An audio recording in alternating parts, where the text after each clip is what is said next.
बच्चों डायग्राम में देखो ए बी सी डी एक रेक्टेंगुलर थिन शीट है जिसका मास दिया गया है m और जिसकी लेंथ है यहाँ से यहाँ तक a और ब्रेड्थ है यहाँ से यहाँ तक b। ठीक है, अब इसका आपने क्या किया, इस शेडेड पोर्शन HBGO को कट ऑफ कर दिया। तो आपको बताना है कोऑर्डिनेट्स, किसके कोऑर्डिनेट्स, इस रिमेनिंग पोर्शन के, जो शीट रिमेनिंग रह गई ना इस पोर्शन को अलग करने के बाद, उसका सेंटर ऑफ मास बताना, उसके सेंटर ऑफ मास के कोऑर्डिनेट्स बताने।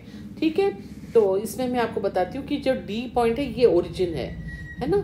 तो इस ओरिजिन से इस ओ की, जो इस पूरी शीट का सेंटर ऑफ मास है ओ, उसकी डिस्टेंस एक्स एक्सिस पे कितनी है a/2 और वाई एक्सिस पे कितनी है b/2। ठीक है ना, तो ये सेंटर ऑफ मास के कोऑर्डिनेट्स है पूरी शीट के।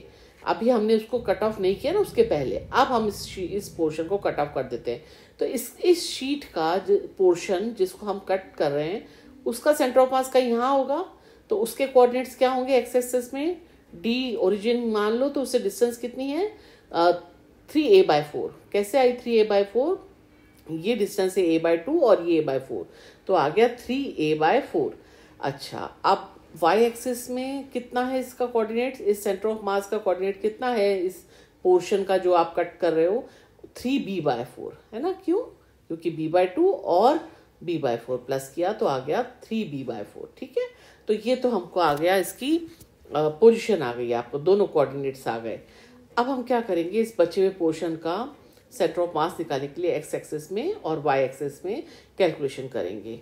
ठीक है, तो कोऑर्डिनेट्स की, तो x equal to m, m क्या है पूरी शीट का मास, इंटू a/2, a/2 क्या है centre of mass of the whole sheet, minus m/4, m/4 क्या है इसका पोर्शन जिसको आपने काट के अलग किया उसका मास, क्योंकि ये 1/4 पोर्शन है ना पूरी शीट का, इसलिए m/4 इंटू 3a/4, 3a/4 मैंने अभी आपको बताया इस पोर्शन को जिसको आपने अलग किया है उसका सेंटर ऑफ मास का डिस्टेंस है ना ओरिजिन से, अपॉन m माइनस m/4। ठीक है, m पूरी शीट का मास, m/4 उस पोर्शन का मास जो आपने अलग कर दिया है। इसको आपने सॉल्व किया, m तो कॉमन है, तो a/2 माइनस 3a/4 है ना, इसका इंटू 4/3, क्योंकि जब आप नीचे वाले इसके नीचे डिवाइड वाले पोर्शन को आप सॉल्व करोगे तो 3/4 आएगा इसको यहाँ पे। ठीक है, तो उसको आप ऊपर लेके आए तो 4/3, इसको आपने सॉल्व किया तो आया 5a/12। यही इसका x एक्सिस के अलॉन्ग कोऑर्डिनेट है इस नए सेंटर ऑफ मास का। y एक्सिस के अलॉन्ग भी इसी तरह से आप सॉल्व करोगे तो 5b/12 आएगा। इसका मतलब ये डी ऑप्शन जो है ये करेक्ट है।